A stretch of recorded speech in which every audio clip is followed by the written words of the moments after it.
Okay, in this video we're going to talk about several things. First, we're going to introduce the notation we will use in the course for derivatives and what we call the different elements of a differential equation.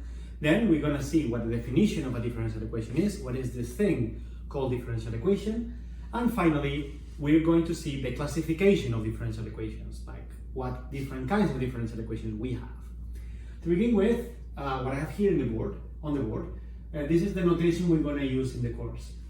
In the course, we're going to have functions that depends on variables. We're going to call these functions dependent variables. So if I have a function y of x, the dependent variable is y, the independent variable is x. Okay. The objective of differential equation solving is actually finding the functions, the dependent variables, solving for the dependent variables. Anyway, we're going to talk about we're going to write the first derivative of y with respect to x as y prime, or also y dot. Of course, we will also use the y dx, but these three notations will be used indistinctively throughout the course. This is important. I mean, you may think, why do we have to use a dot and also a prime? Well, you're gonna see all those things all over the place when you go around. I want to get you used to the different notations there are. So sometimes we will use prime, sometimes we will use dot for the first derivative. They are the same, very equivalent and very common everywhere. Second derivative, same thing. Second derivative of y with respect to x. We'll have a y prime prime or a y dot dot as a notation. And the nth derivative, well, you can keep adding dots or keep adding primes. But if you are computing the 16th derivative, writing 16 dots gets boring. So we actually do y parenthesis n for the nth derivative. Now, a little twist. In this case, we have an x that depends on t. In this case, the dependent variable is x, and the independent variable is t. So see, x is not always the independent variable, could be the dependent variable. All right, so derivative with respect to t of x, in this case is x prime or x dot. Second derivatives, oh, look at that, this is not right. It's missing a prime and a dot in here. Nobody's perfect, even recording videos. So this is prime prime. I'm definitely far from perfect. So if you catch mistakes, please let me know and we will definitely post it for everybody because they could happen. All right, and the nth derivative again, we can notate it as x to parenthesis n. So x parenthesis 16 would be the 16th derivative. Now, sometimes we have multivariable functions, as you have seen, right, in previous courses. Imagine the temperature of a wire. So the temperature of a wire can depend on time, for sure, but also on what point of the wire I am. So I have a function, capital T, which is a function of t and x. My dependent variable is capital T, my independent variables are small t and x. Now, of course, first derivatives are notated like that with the symbol partial, the symbol for partial derivatives. Careful, the symbol for partial derivatives that I call partial, not die, partial. You can call it die if you want, but as you keep going forward in levels, people stop calling them die and call them partial. And also, I don't like calling it die. I'm telling you like, die! I don't know. When you tell it to me, don't tell me just die! And then I will be like, whoa, why? No. For me, it's partial. I'm gonna say, you can say that if you want, but for me, it's gonna be partial. This symbol is not a D. It's also not a delta. Okay? It's a partial. All right? Anyway, so partial T, partial capital T, partial T, we notate that T sub small t. Partial capital T, partial X, we notate as capital T sub X. All right? Second derivatives. Well, you've seen them also in previous courses. Second derivatives, this notation I understand you've seen before, but if not, it's really, really simple. Anyway, the second derivative with respect to t, partial square t, capital T, partial t square is t with 2 sub-index x, small t. Same for x. If I take the second partial derivative of capital T with respect to x, it's t sub xx. Now, a subtlety. Usually in the first multivariable calculus courses, people don't care that much about what derivative is applied first when you do cross second derivatives. That's because in most cases they coincide, but in this course we're actually going to get to cases where it doesn't, and that's going to be important to solve differential equations. So let's introduce the notation properly. Partial squared capital T, partial x means do first. It goes from right to left, right? You apply first the derivative with respect to x, then the derivative with respect to t. So this is t sub x, t. First x, then t. First x, then t. And if I write like that, partial capital T, partial x, partial t, I'm doing first t, then x. So first t, then x. All right? little subtlety, but it's good to get used to it. Now, of course, you see, right, if I wanted, I could write now to twist it a little bit more. I mean, these things are easy, but to twist it a little bit more, I could do x of y. And in this case, the dependent variable is x, the independent variable is y, notations are all the same. dx, dy, we would actually notate as x dot, or x prime, either way. By the way, notice that I use the symbol equivalent. The symbol, three horizontal lines that remind you it means equivalent. It doesn't mean definition. It's not the symbol for definition. It's the symbol for equivalence. Definition is a colon and an equal. Although sometimes you will hear this used as definition, that is not correct. That's not what the symbol means, okay? All right, so let me erase the board. All right, so a differential equation is a mathematical relationship between functions, the dependent variables, their derivatives, the derivatives of the functions, and the independent variables. In this case, here's your first differential equation of the course. Find y of x that satisfies that the derivative of y is equal to y. Now, this is the time that I ask the class, class, who knows what the solution of this equation is? What function is equal to its derivative? And then the class will overwhelmingly say, sir, or whatever you want to call me, Edu, my short name, Edu, what? I'll say, what is it? And you would say, the exponential, right? Remember the exponential? The exponential is the function in its own derivative. And I would say, yeah, that is definitely a solution. A solution would be y equals to e of x, right? The derivative of y, so y prime in this case, would be also that. But that's not the only solution, right? There are more solutions. In fact, if I write, if y is, I don't know, let's see, a constant times e of x, then the derivative is also the constant times e of x, right? So constant times e of x, where c is a real number, will also be a solution to that equation, right? So there you go. We found a solution to that equation, and the solution we found is that y could be a constant times e of x. Now, of course, basically, in order for that to be true, that is the only possibility. This y has to be a constant times e of x. So we solved it.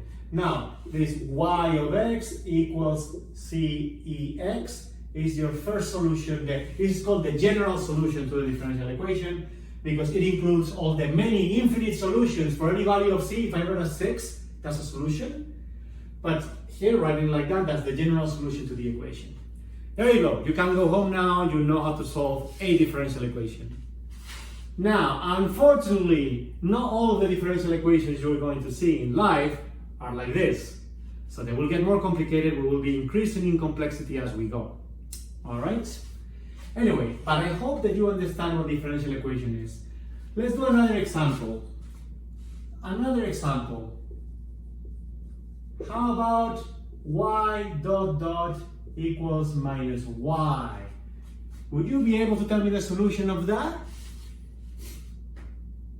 I think so. I think you will be telling me, of course, this is the derivative of a sine is a cosine, and the derivative of a cosine is a minus sine. So if y is the sine of x, then y prime prime is the minus sine of x. And therefore that satisfies the equation. But again, that's not the only one that satisfies this. This is just one of them. There are many other, infinitely many that do it. In fact, y equals some constant sine of x would be the solution to that equation.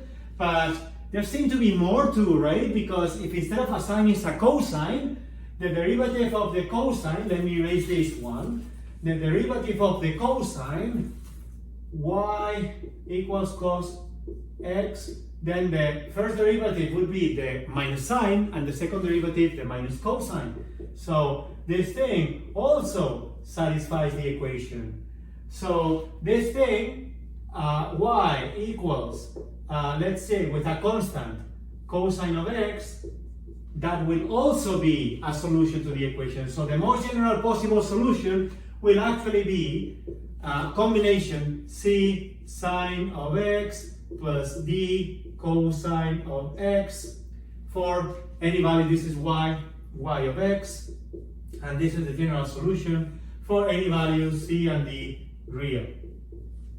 Now, this is inspection. Of course, you won't have, this is not the way you will solve these equations. I will give you a systematic way to solve these equations. But you can see that by inspection, you can guess some of the solutions.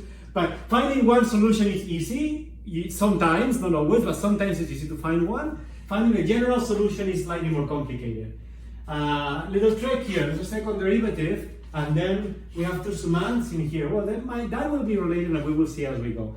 But this is just examples of differential equations. Another one I could write, let me write like this.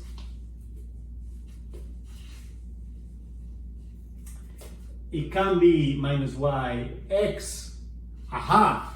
So this is a differential equation. The second derivative is minus y times x. Now this is a very easy differential equation, but it's not as easy to solve just out of looking at it. Okay, we will solve this one. This is the first kind of differential equation we will see, but it's not as simple as the equations that I wrote before. You see, now there's an x, and I have to find the y of x that satisfies that when I take the derivative, I get an x out and a minus sign when I take the derivative twice. Ooh, complicated, right? Or more complicated. So we will not solve it now. We will solve it when we learn the methods to solve them. We can keep adding. We can add y prime, I don't know, I can write y dot dot plus y dot times y sine of x equals 9x, for example. That's another differential equation. This one is remarkably difficult to solve. If I do this though, it becomes really simple to solve. But that we will see as we go. All right, I hope that the idea of what a differential equation is clear nevertheless. All right, I would say now any questions, but then you're not there. So please, get your questions, write them down, and throw them at me when we meet. All right.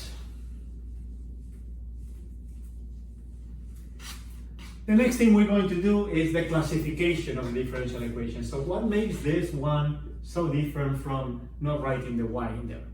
All right, so let me erase the board real quick. And so I actually quickly wrote a little bit about the classification of differential equations. Now we're going to classify differential equations according to 4 different criteria. All right, so the first thing we're gonna look for is, okay, is it an ODE, an ordinary, that's the O, differential equation, or a PDE, which is a partial differential equation, okay?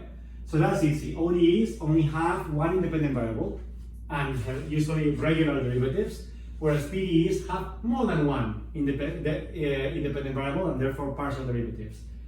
An example, well, I will do, maybe I'll cover first the categories and then we'll do examples and classify those examples. All right, the order of the differential equation. All right, this is the highest derivative in the equation. The highest derivative is a 4th derivative. Well, it's a 4th order equation then. Okay? Not related with the power. It's related to the derivative. All right, linear versus non-linear. Linear equations only have at most a first power of the dependent variable. It will not have squares of the dependent variable. And it will not have products of the dependent variable and its derivative. It has to be, the dependent variable and or its derivatives. Okay? Only have at most a first power of the dependent variables and or its derivatives. Okay? You can have many summands, but each of them cannot be more than the first power. And in fact, only first powers, okay? Cannot be a square root either, okay? Or anything like that. Now, for linear equations, if the equation is linear, then you have homogeneous versus inhomogeneous. For a linear equation, homogeneous means that it doesn't have terms that are independent of the dependent variable. Okay, we will see that with examples and it will be very clear. So, that said, let's write first the differential equation like the one examples. we're gonna do examples on the board. Oh, imagine that I write this one. Y prime prime equals minus y. Okay, so first, ODE or PDE? And then you will tell me, okay, how many independent variables are? Only X or T, I don't know, it's not explicitly said. Let's say it's Y of T, okay? Well, there's only one independent variable. Therefore, this thing is an ODE. All right, what order? Highest derivative. Well, the highest derivative is second derivative. So it's a second order ODE. All right, is it linear or non-linear? Let's see. Well, this is a first power of the second derivative. This is a first power of the independent variable. Cool. So only first powers. Therefore, it's a linear differential equation. And finally, is it homogeneous or inhomogeneous? Well, I don't see any terms that are independent of dependent variable. I see dependent variable in this term, dependent variable in this term. There's no extra terms like plus t or something like that. Therefore, it's also homogeneous. All right, let's do another one. How about y prime equals y plus t? All right, so this thing, ODE or PDE? Well, we have t, which is the independent variable, and we have y, which is the dependent variable. So only one, so that's an ODE. Highest order derivative, first order. So there's a first order. Now, is it linear or non-linear? We say, okay, only first power of y, I don't care about t. T could be to the power of 80, still would be linear. I can only remember first powers of the dependent variables. So yeah, first power of prime, first power of y. So this thing is linear. Is it homogeneous or inhomogeneous? And then, okay, let's see. Do not have terms that are independent of dependent variables. This one has a term, plus t, that has no dependent variables. Therefore, this thing is inhomogeneous. All right. So far, so good. Let's do more examples.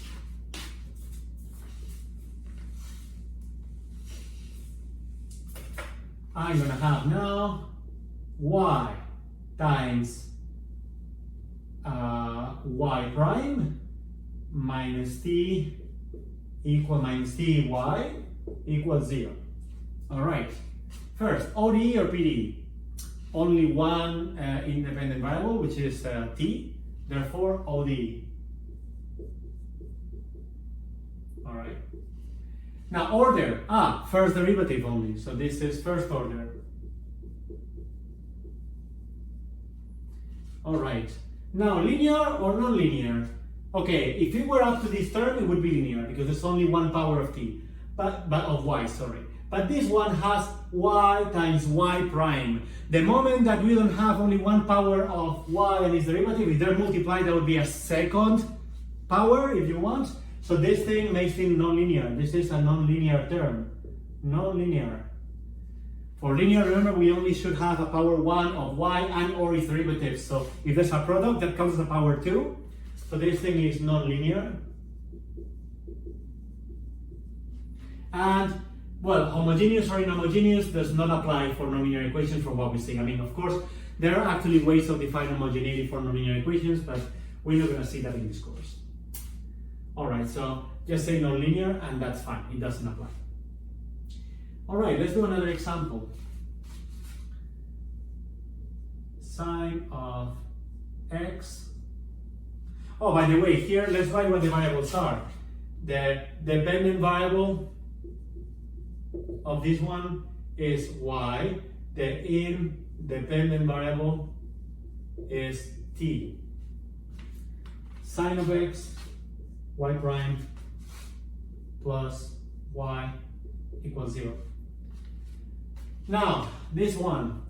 Now, even without telling you what are the variables, you can check already. The one that has derivatives has to be the dependent variable. So x is an independent variable. So very easy here. In here we have dependent variable is y, independent variable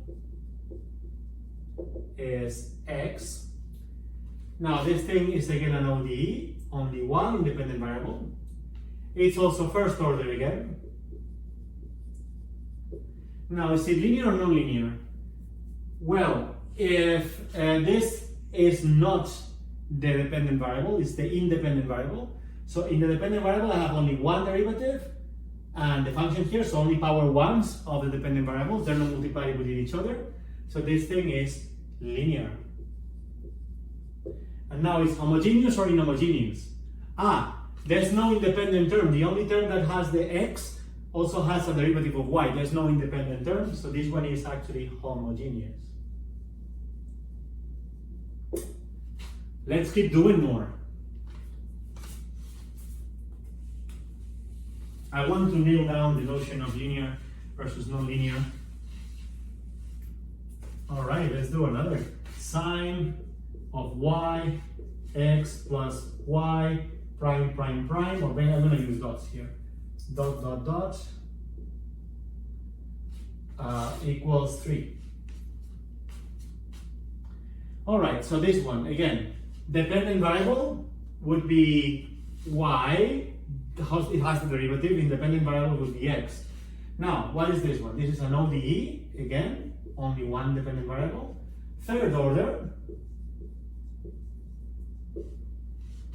Now, is it linear or non-linear? And then we see, okay, there's a sine of y. That is a non-linear function. Remember, you only need to have powers 1. Also remember, a sine of y is actually an infinite degree polynomial. Remember your Taylor expansions? The sine is not linear. It's not y only with no powers. It's something y, actually it's y minus y, sorry, it's y minus y cubed divided by 6, and so on and so forth, right? So if you remember your Taylor expansions, this thing is not an order 1 polynomial. If it's inside a function, it's not going to be linear. The only linear functions is y, right? Of y, and then things proportional to that. So this one is non-linear. The classification of homogeneous or inhomogeneous does not apply here for what we've seen. So let's just write that the dependent variable is y, the independent variable is x. Let's write another. X dot dot sine of y plus x equals 3. Now, things have changed now, right? If we go to the classification, we get for this one that the dependent variable is x, that's the one that has the derivatives here. And now the independent variable is y, doesn't have the derivatives. Now, there's only one independent variable, so that's an ODE. Okay? Order, well, the highest derivative here is x dot dot, so it's a second order. And is it linear or non-linear? Well, only one x here to the power of 1, the derivative, x to the power of 1, no multiplication between them. So it's certainly linear. Even though there's a sign of y, the sign is of the independent variable. Remember, the order is the powers of the dependent variable. So this one is linear. Is it homogeneous or inhomogeneous? I don't know. Is there any independent term that doesn't have any x's? And yes, there is, the number 3. That's the inhomogeneity. So this thing is inhomogeneous. All right. Another round of examples.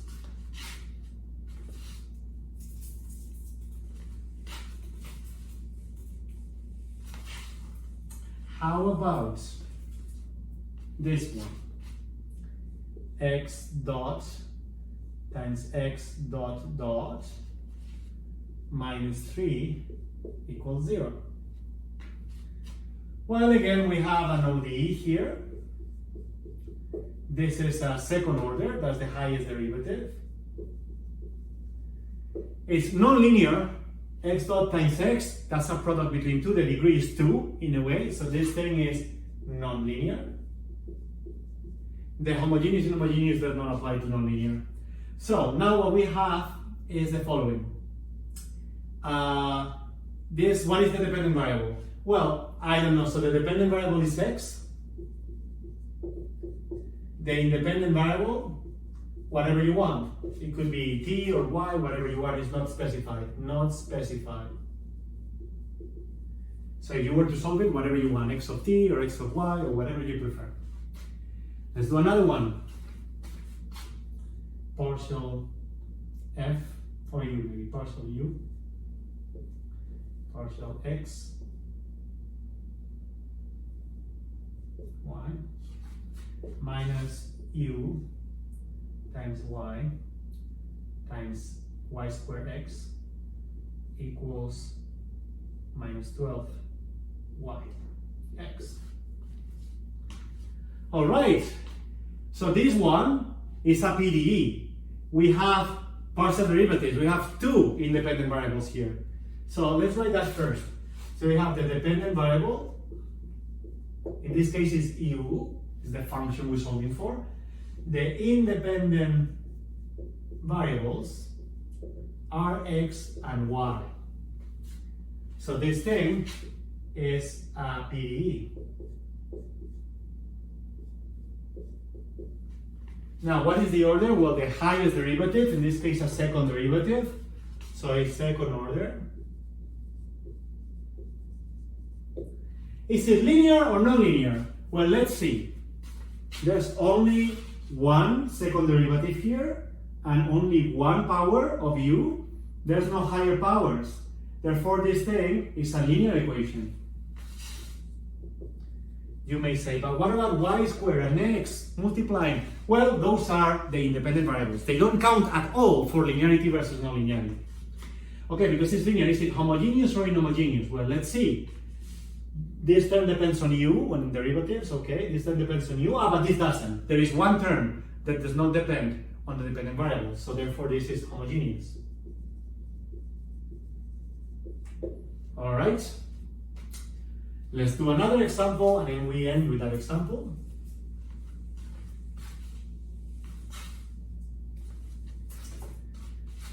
Partial u, partial x, partial u, partial t, minus x t plus 3t equals 0. All right. So first, let's identify here dependent variable. That's u again. Independent variable. So we have x and t. All right. Now, we have two independent variables, therefore this is a PDE. Sorry, I know, yes, it's a PDE, that's right. And then we say, okay, then order. Well, the highest order of derivative is 1, first derivative, so it's a first order. Now, linear or non-linear? It's not linear. There's a product of two. There's no only power 1 of the derivatives. These derivatives are multiplied. Effectively, it's an order 2 term. So this thing, an order to a degree 2 term. So this thing is a non-linearity. So this thing is non-linear. Now, the classification of homogeneous versus inhomogeneous does not apply to nonlinear equations in our course. All right. Now, this is a very important classification. Something to tell you is that nonlinear equations, when you have a physical system that is described by nonlinear equations, the system is very likely to have chaos in it. Have you heard about chaos theory, the butterfly effect?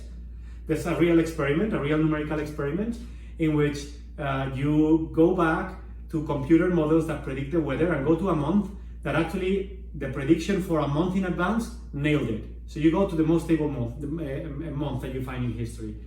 In terms of the computer prediction with the data that we got from satellites, nailed the prediction a month after. And then in the month before, in the computer, changed the data, the atmospheric pressure, the equivalent to the beating of the wings of a butterfly. And that variation in the atmospheric pressure, as tiny as that, of course, the next day makes no difference, but starts making difference that self-amplify. And those different solutions with different initial conditions, diverge very fast. And in 1 month after, in China, you have a hurricane instead of a sunny day. And then it's like, what? But this is the butterfly effect. a small change in the initial conditions can lead to huge differences down the road. This happens with chaotic systems. Chaotic systems are very sensitive to the initial conditions, and chaotic systems appear when their dynamics is actually governed by nonlinear differential equations. Not all nonlinear differential equations are chaotic, but you require nonlinearity in order to get chaos.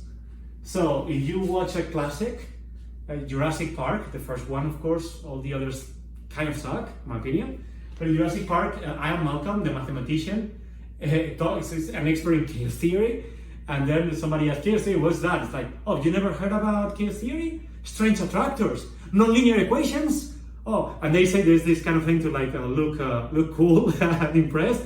But yeah, this is cool. Strange attractors, we're not going to talk about that. Maybe if you're interested, we can talk about that privately. But nonlinear equations are precisely one of the things, the core things that are behind chaos. Difficulty to predict, sensitivity to initial conditions, extreme sensitivity. All right. So with this, we end the classification of differential equations. You will be asked to classify differential equations in an assignment. And if you have questions, of course, bring them up and we will talk about them when we meet up, within the sessions that we meet up. The next video that I will record will be finally the first kind and the second kind. We're going to see two different kinds of differential equations that you're going to be able to solve. I don't know if in separate videos or in one, depending on how long it takes, but I think it's probably one video.